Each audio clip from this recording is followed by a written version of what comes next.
They believed they had the Americans exactly where they wanted them. On the morning of November 20th, 1943, a reinforced company of Japanese infantry, approximately 500 men from the 2nd Battalion, 6th Regiment of the Special Naval Landing Forces, moved through the dense jungle on the northern edge of Betio Island. Their orders were clear.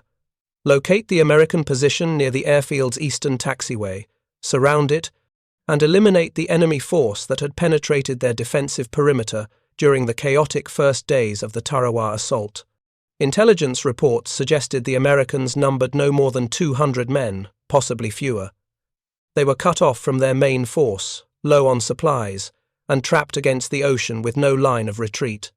The Japanese commander, a veteran of campaigns in China and the Solomons, saw this as an opportunity. His men would encircle the position after nightfall, wait for dawn, then launch a coordinated capoted assault from 3 directions simultaneously. The Americans, exhausted and undersupplied, would be overwhelmed. What the Japanese did not know, what they could not have known, was that the Americans had deliberately created this tactical situation. 235 Marines from the 2nd Battalion, 8th Marine Regiment, had established a defensive perimeter specifically designed to appear vulnerable while being nearly impregnable. They had the ammunition, the weapons, and most critically, the fields of fire to turn any assault into a killing ground.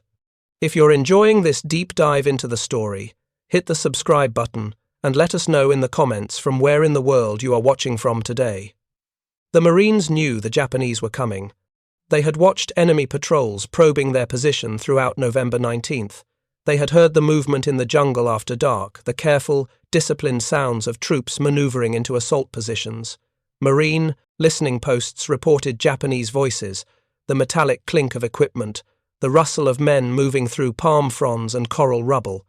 Instead of withdrawing or calling for reinforcement, the Marine commander made a calculated decision. He would let them come. He would let them believe they had achieved tactical surprise. He would let them commit to an assault against what appeared to be an isolated, vulnerable position, and then he would use every weapon at his disposal to destroy them. This was not bravado. This was not recklessness. This was a deliberate tactical choice based on a fundamental shift in how American forces approached combat in the Pacific Theater by late 1943. The lessons learned at Guadalcanal, at New Georgia, at Bougainville had been absorbed, analyzed, and incorporated into Marine doctrine. American forces were learning to use Japanese tactical predictability against them. The story of what happened on Betio Island on November 21st, 1943, is not primarily about courage, though courage was present in abundance. It is about the systematic application of firepower, the careful preparation of defensive positions, and the psychological understanding of an enemy whose tactical doctrine had become dangerously predictable. It is about 235 men who allowed themselves to be trapped because they understood something their enemy did not. In modern industrial warfare, being surrounded means nothing if you control the firepower and the terrain. This is the story of how American Marines turned a Japanese tactical maneuver into a mathematical equation where numbers and position meant less than ammunition, expenditure, and fields of fire. This is the story of how confidence based on past success became catastrophic miscalculation. This is the story of the morning when 500 Japanese soldiers discovered that surrounding the enemy was not the same thing as defeating them. To understand why the Japanese believed they could successfully assault an American position in November 1943, we must understand the context of Japanese military doctrine and the experiences that had shaped it over the preceding decade.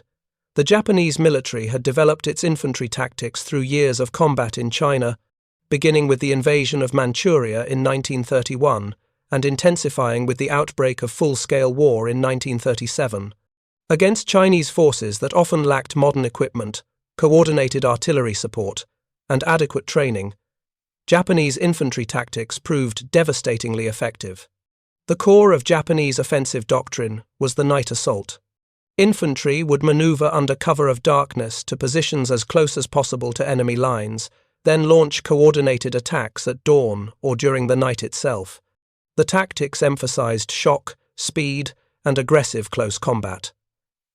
Japanese soldiers were trained to believe that spirit and determination could overcome material disadvantages, that a bayonet charge executed with proper fighting spirit would break enemy morale regardless of defensive preparations. This doctrine had historical roots in Japanese military tradition, but it had been modernized and systematized through the 1920s and 30s. The concept of seishin kyoiku, spiritual education, permeated military training. Soldiers were taught that the Japanese warrior spirit, properly cultivated, made them superior to Western soldiers who relied on material comfort and technological advantages. Physical hardship during training was not merely practical preparation, it was spiritual development. Japanese Infantry Tactics Manual, revised in 1941, codified these approaches. Small unit tactics emphasized infiltration, envelopment, and close assault. Fire and maneuver doctrine stressed aggressive movement with supporting fire from light machine guns and grenade launchers. The goal was, always, to close with the enemy, to bring the battle to bayonet range where Japanese soldiers believed their superior spirit would prevail. These tactics had worked. In China, Japanese forces repeatedly defeated larger Chinese armies through aggressive maneuver and night attacks.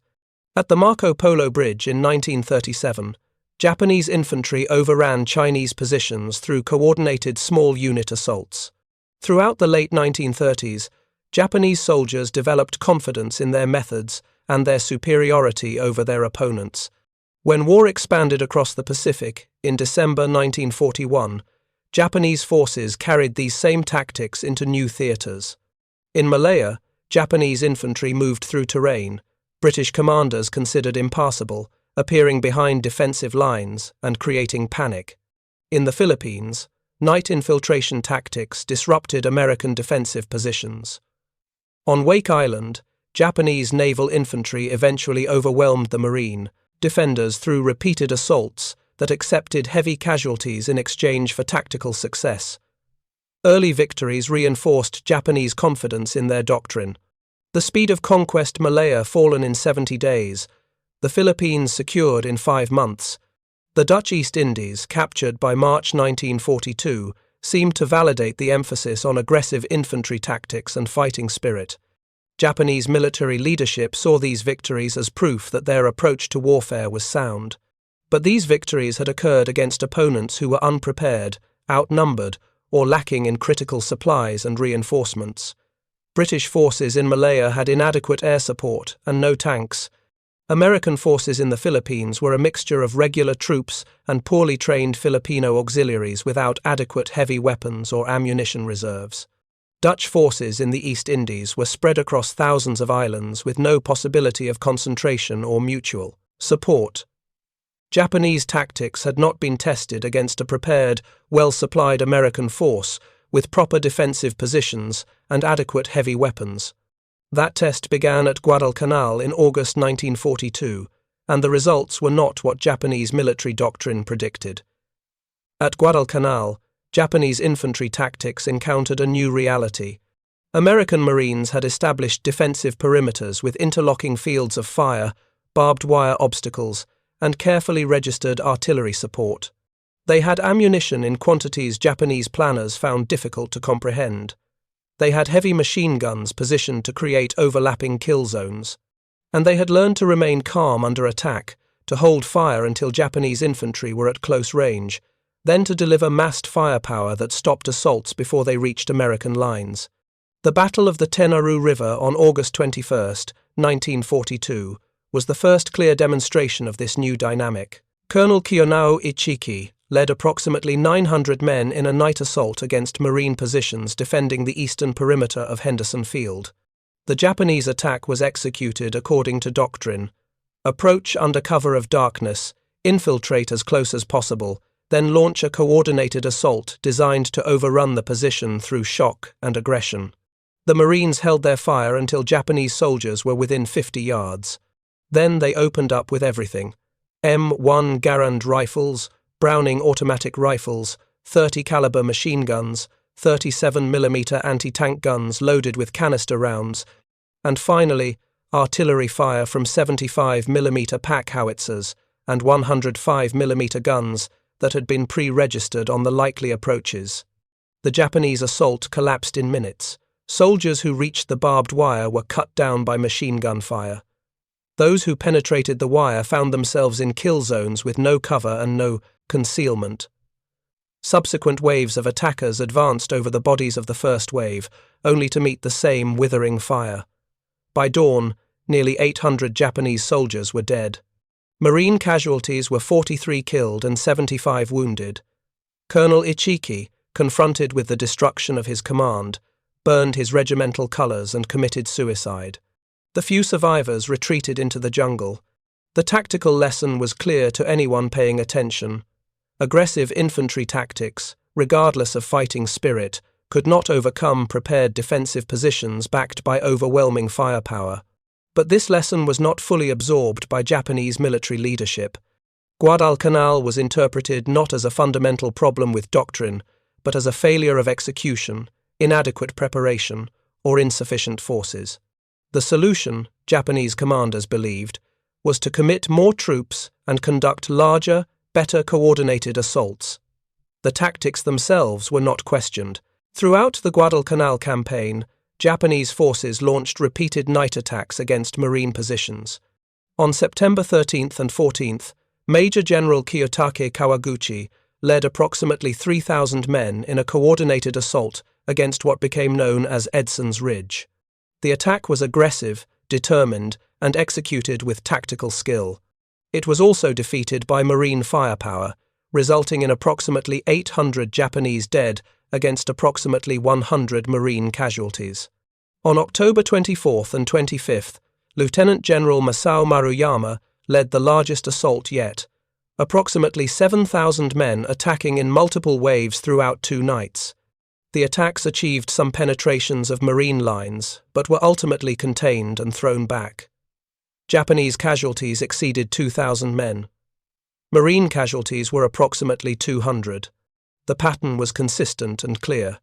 Japanese infantry, attacking at night according to established doctrine, could not overcome American defensive positions when those positions had adequate firepower, proper preparation, and sufficient ammunition. The kill ratios were lopsided, often 10-1 or worse in favor of the defenders. By November 1943, when American forces landed at Tarawa, these tactical realities had been demonstrated repeatedly across the Pacific. Guadalcanal, New Georgia, Bougainville, every campaign showed the same dynamic. Japanese night assaults against prepared American positions resulted in catastrophic Japanese casualties with minimal American losses. Yet, Japanese commanders continued to employ these tactics. Part of this was institutional inertia. The doctrine that had worked in China remained the official approach. Part was cultural. Admitting that fighting spirit could not overcome material disadvantage would undermine the entire philosophical foundation of Japanese military training. And part was simple, lack of alternatives. Without the industrial capacity to match American firepower, Japanese forces had to rely on tactics that emphasized human determination over material resources. So when Japanese forces on Betio Island identified what appeared to be an isolated, vulnerable American position on the morning of November 20th, 1943, their response was entirely predictable. They would conduct a night infiltration, surround the position, and launch a coordinated dawn assault. It was what doctrine prescribed. It was what had worked in China. It was what Japanese military culture demanded. What they could not know was that the Americans had learned to predict these tactics with near certainty. The Marines on Betio had studied after-action reports from Guadalcanal and subsequent campaigns. They understood Japanese doctrine better than many Japanese junior officers. They knew that an apparently isolated position would draw a Japanese assault like a magnet draws iron filings, and they had prepared accordingly. The 235 Marines, who established the defensive position on Betio's eastern perimeter, were not a random collection of troops. They were a reinforced rifle company from the 2nd Battalion, 8th Marine Regiment Baker Company, reinforced with a machine gun platoon from the battalion's weapons company and a section of engineers equipped with demolitions and flamethrowers. The company commander was Captain James L. Crow, a 31-year-old officer from Ohio who had graduated from Ohio State University in 1934 before receiving his commission through Officer Candidate School. Crow had landed with the first assault waves on November 20th and had spent the previous day fighting his way inland from Beach Red 2. By the evening of November 19th, his company occupied a position approximately 300 yards from the eastern edge of the Betio airfield, in an area where the coconut palm plantation met coral, rubble and shell craters from the pre-invasion naval bombardment. Crow's Marines were not inexperienced. Many had fought at Guadalcanal. They had been trained in the methods developed through hard experience in the Solomons campaign. They understood defensive position, construction, fields of fire, and the importance of interlocking weapons coverage. More importantly, they had been equipped with the weapons necessary to implement those tactics. Each rifle squad in Baker Company carried the standard Marine infantry armament of late 1943. Riflemen were armed with M1 Garand semi-automatic rifles, each capable of firing 8 rounds as fast as a Marine could pull the trigger. The Garand represented a fundamental advantage over the bolt-action rifles that equipped most armies, including the Japanese. Where a bolt-action rifle required manual cycling between shots, the Garand's gas-operated mechanism automatically loaded the next round. In sustained fire, a Marine rifleman could fire aimed shots 2 to 3 times faster than a Japanese soldier with an Arisaka rifle. Each squad included a Browning automatic rifle, the BAR, a 20-pound automatic rifle that fired the same 30 caliber ammunition as the M1 Garand, but at fully automatic rates. The BAR could fire at 550 rounds per minute in its automatic mode, though Marines were trained to fire in short bursts to conserve ammunition and maintain barrel life. The weapon gave each squad significant firepower that could be brought to bear quickly. The Weapons Company machine gun platoon attached to Baker Company brought 6 M1919A4 Browning 30 caliber machine guns. These belt-fed weapons could sustain fire at 400 to 500 rounds per minute for extended periods. Each gun was served by a crew of 3: gunner, assistant gunner, and ammunition bearer. The guns were mounted on M2 tripods that provided stable firing platforms and allowed for precise adjustment of fire. Properly emplaced with interlocking fields of fire, these machine guns could create kill zones that no infantry assault could penetrate without overwhelming casualties. Beyond the organic weapons, Baker Company had access to supporting arms that would have seemed impossible in earlier Pacific campaigns. Artillery support was available from the 10th Marine Regiment's 75mm pack howitzers and 105mm howitzers that had been landed and were now positioned to provide fire support across the island. These guns had been pre-registered on likely Japanese approach routes. Fire missions could be called in through radio communication, with shells arriving on target within minutes of the request. The ammunition available to Baker Company was, by Japanese standards, almost incomprehensible in its abundance. Each Marine rifleman carried 80 rounds of 30 caliber ammunition in his cartridge belt and bandolier's 10 8-round clips for his M1 Garand. Additional ammunition was stored in the company position, with resupply available from the beach dumps, where supplies continued to be landed despite ongoing Japanese resistance elsewhere on the island. BAR gunners carried 12 20-round magazines, 240 rounds per man. Additional magazines were distributed among squad members. Machine gun crews had thousands of rounds of belted ammunition, with more available from company stores. This ammunition abundance was not accidental. American industrial production had solved the logistics of Pacific warfare. Ammunition ships carried millions of rounds across thousands of miles of ocean. Shore parties unloaded it onto beaches. Supply personnel distributed it forward to fighting units. The system was not perfect, there were still shortages and distribution problems, but by late 1943, American forces in the Pacific generally had sufficient ammunition to fight sustained defensive battles. Captain Crow understood that his position, while appearing isolated, was actually well positioned for defense. His eastern flank was anchored on the ocean. His western flank connected to other Marine units near the airfield. To his north and south were open areas, former coconut plantation with scattered palm trees, coral rubble, and shell craters that provided excellent fields of fire and minimal cover for attacking forces. On the afternoon of November 19th, Crowe had his Marines begin improving their positions. This was not hasty entrenchment. It was systematic defensive preparation based on lessons learned through 2 years of Pacific combat. Foxholes were dug in pairs, connected by shallow communication trenches. Each pair of Marines had a fighting position, with overhead cover improvised from coconut logs and coral rubble. The positions were sited to provide mutual support. Each foxhole could cover the approaches to neighboring positions. Machine gun positions were carefully selected, for maximum effect. The 6 Browning .30 caliber guns were in place to create overlapping fields of fire across the likely approaches from the north and south. Gun crews dug deep pits for the tripods, providing protection for the gunners while allowing the weapons to traverse across wide arcs. Ammunition was stockpiled in each position, wooden ammunition crates, stacked and covered to protect from weather and shell fragments.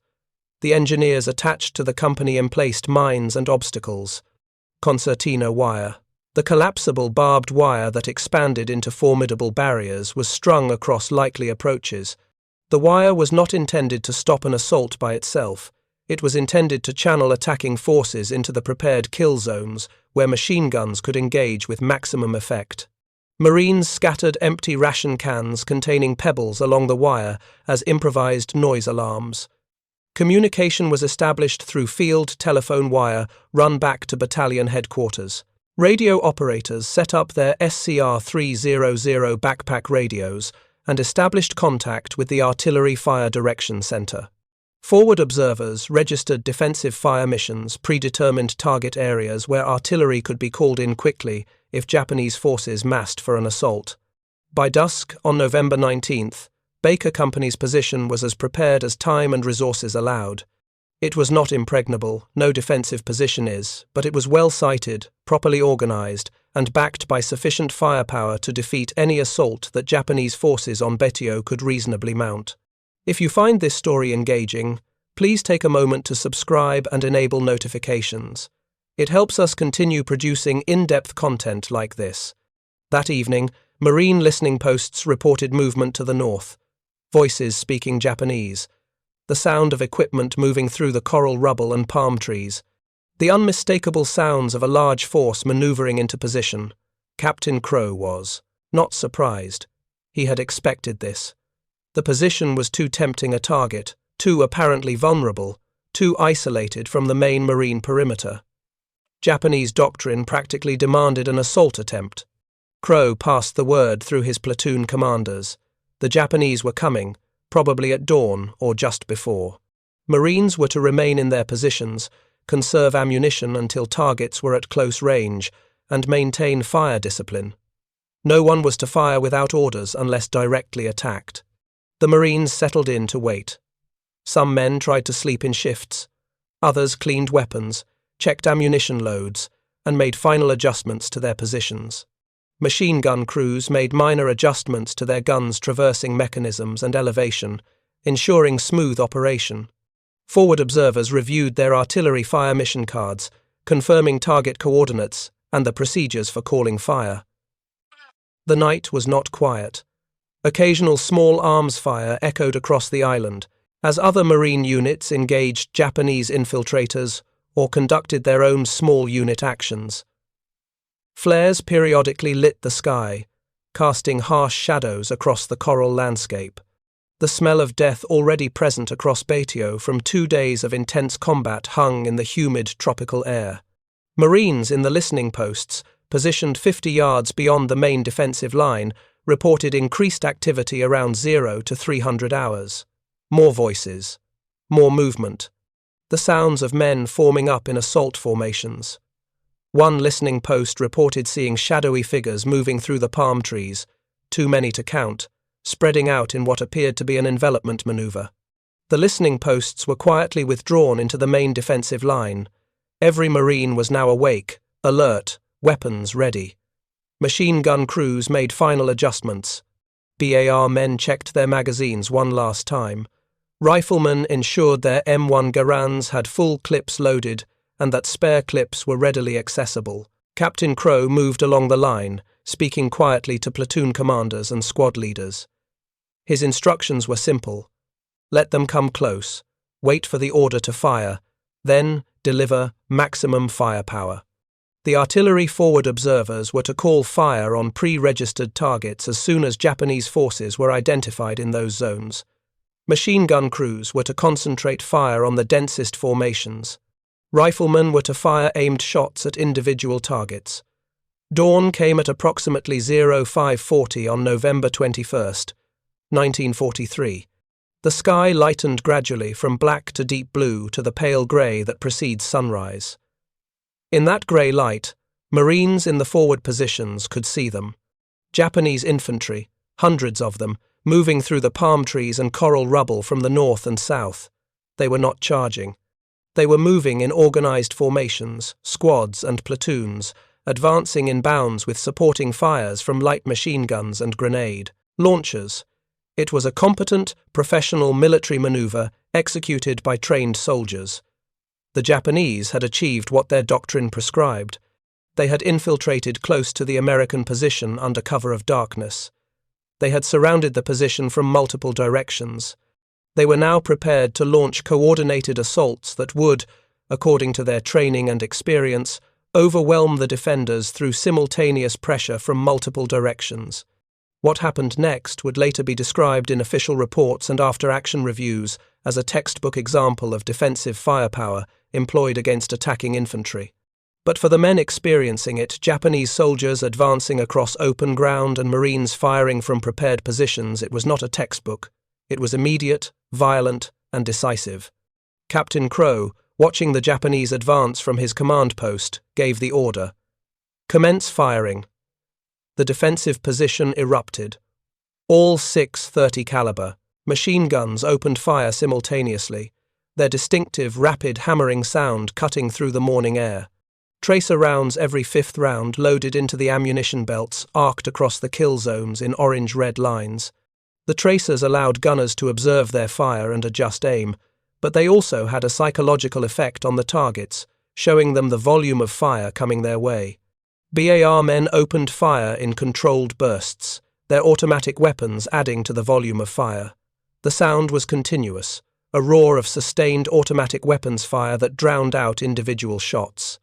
Riflemen with M1 Garands fired as fast as they could, acquire targets and pull triggers. The Garand's semi-automatic action allowed rapid fire without the pause required for bolt manipulation.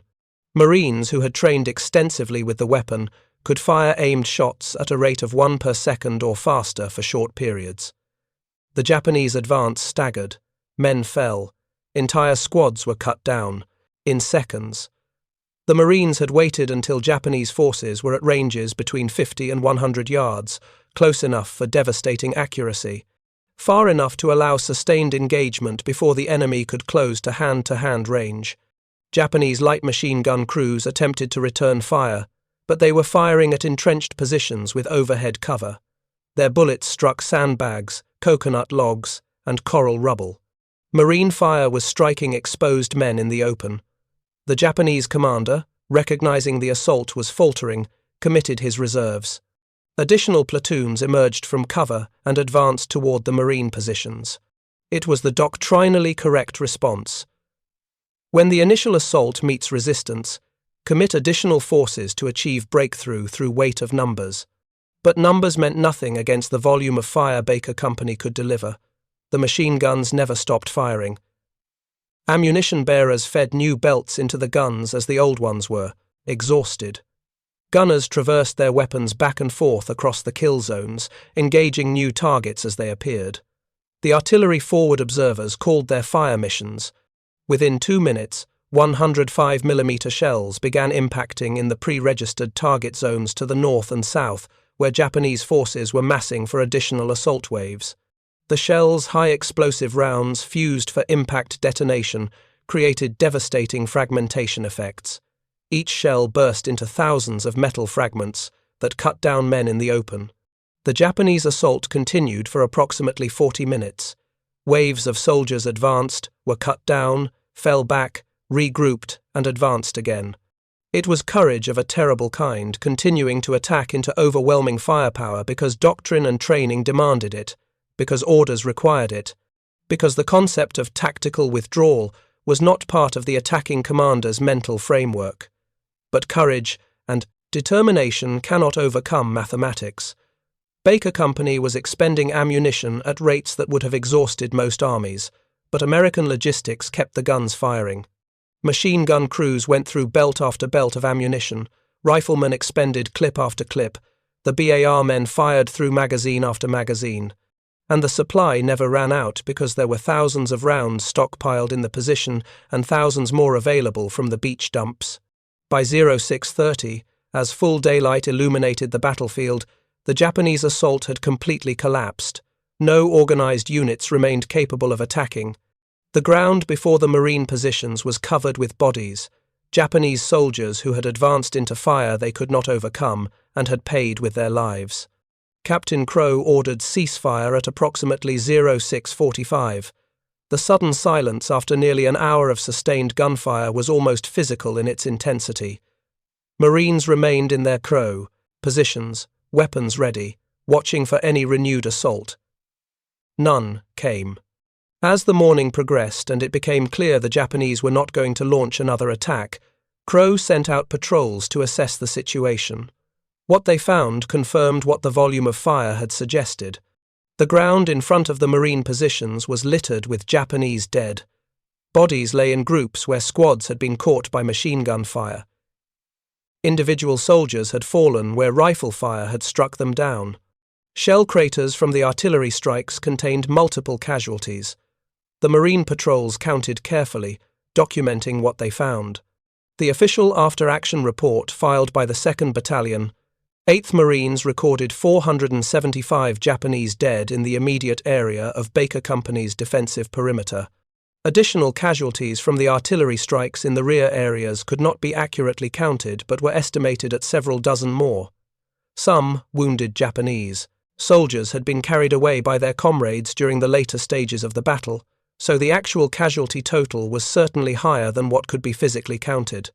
Baker Company's casualties stood in stark contrast. 14 Marines had been killed, primarily from Japanese light machine gun fire and grenade launcher rounds that had found gaps in the defensive positions. 32 were wounded, most from the same sources. The kill ratio was approximately 33-1 in favor of the defenders. These numbers were carefully recorded not for propaganda purposes but for tactical analysis. The Marine Corps was systematically studying every engagement in the Pacific, looking for patterns and lessons that could be incorporated into doctrine and training. The Betio engagement became a case study in defensive tactics employed against predictable enemy assault methods. The Japanese soldiers who died in that assault were not inferior troops. They were men from the Special Naval Landing Forces, Japan's elite naval infantry. They had been trained extensively. Many had combat experience. They had executed their assault according to proper doctrine, with coordination and tactical competence. They had displayed the courage their training had inculcated. But they had attacked into a defensive position that had been specifically designed to defeat exactly the kind of assault they were conducting. The few Japanese survivors who were captured in subsequent days, soldiers too badly wounded to escape or to commit suicide, provided information to American intelligence officers. Their accounts revealed the thinking behind the assault. They had been told the American position was isolated and vulnerable. They had been assured that a coordinated attack at dawn would overwhelm the defenders. They had believed, based on their training and the assurances of their officers, that aggressive assault tactics would succeed. The reality they encountered was incomprehensible within their frame of reference. The volume of American fire, the abundance of ammunition, the effectiveness of artillery support, called in by radio, none of this matched what they had been told about American forces. One captured sergeant, a veteran of combat in China, told interrogators that he had never imagined such firepower could be concentrated in such a small area. In China, he said, defensive positions ran out of ammunition. The Americans seemed to have unlimited supplies. This was not quite accurate. Baker Company had expended approximately 60,000 rounds of .30 caliber ammunition, along with substantial artillery support, but by Japanese standards, Where ammunition conservation was a constant concern, it might as well have been unlimited. The industrial capacity that could deliver 60,000 rounds to a single rifle company, land it across thousands of miles of ocean, and distribute it forward to fighting positions was beyond Japanese logistical capability. The psychological impact on surviving Japanese forces on Betio was significant. Word of the failed assault spread through the remaining Japanese positions. Soldiers who had been told that aggressive tactics could overcome American positions now knew that such assaults were suicidal. The remaining Japanese defense of Betio became increasingly static, with soldiers fighting from prepared positions and pillboxes rather than attempting counterattacks. Captain Crow's company continued fighting on Betio until the island was declared secure on November 23, 1943. The company participated in the systematic reduction of remaining Japanese defensive positions, a brutal process of flamethrowers, demolition charges, and close-quarters combat. By the time fighting ended, Baker Company had sustained total casualties of 42 killed and 87 wounded from the entire Tarawa operation, far higher than the casualties from the single defensive engagement on November 21st, but still representing a unit that remained combat effective throughout the operation. Crow himself survived Tarawa and continued to serve in the Pacific Theater. He was promoted to major and served as a battalion executive officer during subsequent operations. He survived the war and returned to civilian life in Ohio, where he rarely spoke about his experiences. This was typical of many Pacific War veterans who found that the specific, violent details of their combat experiences did not translate well into peacetime conversation. The tactical lessons from the Betio defensive engagement were incorporated into Marine Corps doctrine rapidly.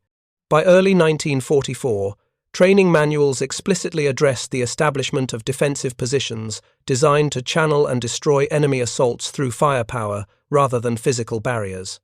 The emphasis was on fields of fire, interlocking weapon coverage, and communication with supporting arms. These lessons were applied systematically in subsequent Pacific operations.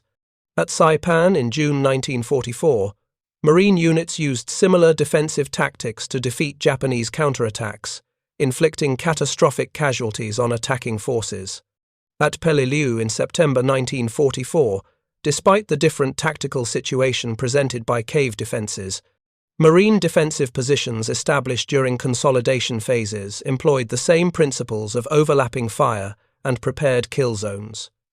The pattern established at Betio repeated throughout the Pacific War. Japanese forces, adhering to doctrine that emphasized aggressive assault, repeatedly attacked prepared American defensive positions and suffered casualties that were unsustainable. The kill ratios remained lopsided throughout the war, 10-1, 20-1, sometimes higher. This was not because Japanese soldiers were inferior fighters. Individual courage, small unit discipline, and tactical competence were evident in Japanese forces throughout the war. But doctrine, equipment, and logistics, the larger framework within which individual soldiers operated, were inadequate for the kind of warfare the Pacific Theater demanded by 1943. Japanese military doctrine had been developed for the wars Japan expected to fight: colonial warfare in China, potential conflict with the Soviet Union in Manchuria, and naval warfare in the Western Pacific. The doctrine emphasized aggression, speed, and acceptance of casualties in exchange for tactical success. This approach had worked against opponents who lacked modern equipment or against opponents who could be defeated quickly before logistical advantages could be brought to bear. But against American forces who had time to prepare defenses, who had abundant ammunition and supporting weapons, and who had developed tactical methods specifically designed to defeat Japanese assault tactics, the doctrine became a prescription for catastrophic losses. And Japanese military leadership, constrained by institutional culture and lack of alternatives, could not fundamentally revise that doctrine without admitting that the entire philosophical foundation of Japanese military training was flawed. American forces, meanwhile, continued to refine their methods. The systematic analysis of each engagement, the rapid incorporation of lessons learned into training and doctrine, and the industrial capacity to equip units with the weapons and ammunition necessary to implement those tactics created a feedback loop of continuous improvement. By late 1944, American forces in the Pacific operated with a level of confidence about defensive engagements that would have seemed impossible in the early days of Guadalcanal. If Japanese forces attacked a prepared American position, the outcome was predictable. The Americans would inflict devastating casualties while sustaining minimal losses. This was not arrogance. It was mathematical, certainty based on firepower ratios, defensive preparation, and tactical doctrine that had been tested repeatedly. The Japanese military never solved this problem. They never developed tactical methods that could overcome the firepower advantage American forces enjoyed. They never achieved the logistical capacity to supply their forces with comparable ammunition quantities. They never built the industrial base necessary to produce the supporting weapons, artillery, mortars, heavy machine guns in the numbers necessary to match American capabilities. Individual Japanese soldiers and small units continued to fight with remarkable determination throughout the war. The defense of Iwo Jima in February 1945 demonstrated that Japanese forces could inflict significant casualties on attacking American forces when they abandoned offensive doctrine and fought from prepared defensive positions. But even at Iwo Jima, the outcome was never in doubt. American forces had overwhelming material superiority, and Japanese defenders, despite causing 26,000 American casualties, were systematically destroyed. The story of Baker Company's defensive engagement on November 21, 1943, is ultimately a story about the collision between doctrine and reality, between what military culture teaches and what industrial warfare demands. The Japanese soldiers who attacked that morning believed what their training had taught them. They believed that aggressive assault tactics, properly executed, could overcome defensive positions. They believed that fighting spirit and determination would compensate for material disadvantages. They believed their doctrine because it had worked in China, because it was culturally reinforced, and because their military leadership continued to prescribe it.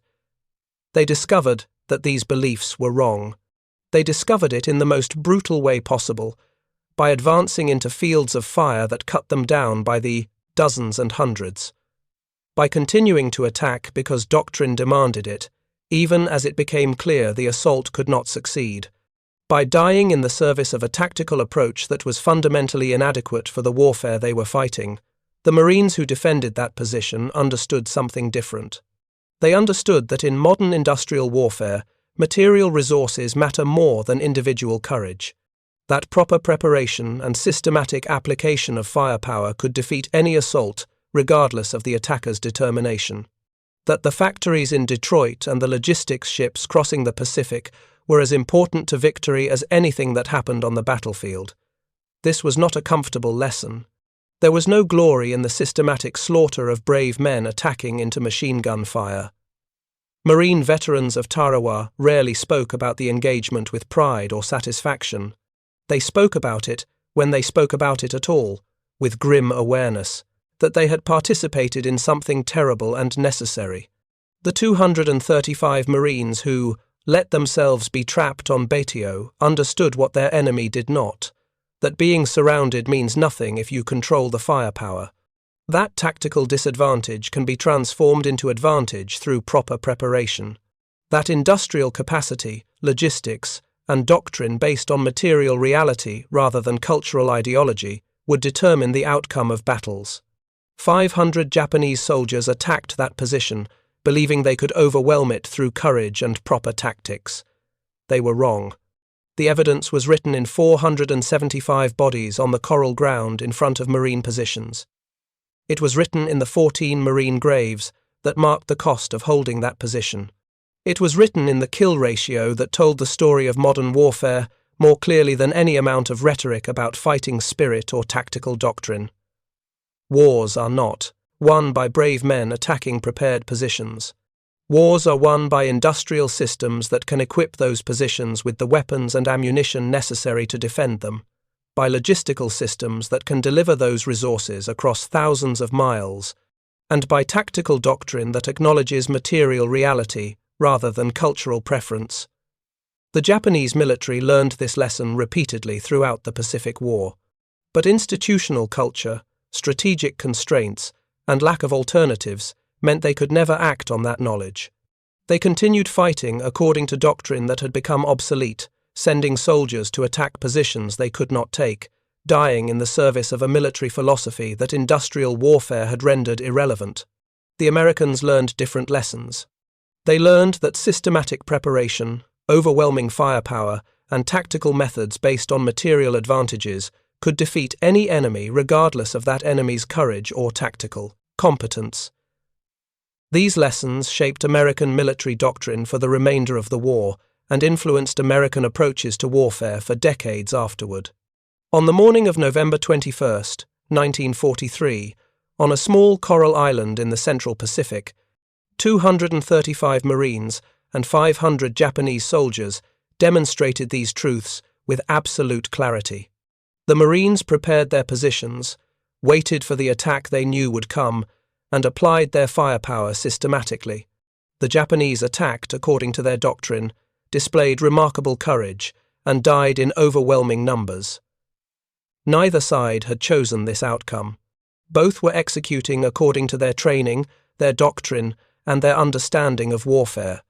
But the material realities of industrial warfare, the abundance of American ammunition, the effectiveness of American weapons, the superiority of American logistics, determined the outcome with mathematical certainty. The Japanese soldiers who attacked Baker Company's position were not wrong to be brave. They were not wrong to follow their training. They were wrong to believe that courage and training could overcome the material disadvantages they faced. That was the lesson written in the coral dust of Betio Island. That was the truth, purchased with 475 Japanese lives and 14 Marine lives. That was the reality of warfare in the industrial age. Thank you for watching. For more detailed historical breakdowns, check out the other videos on your screen now, and don't forget to subscribe.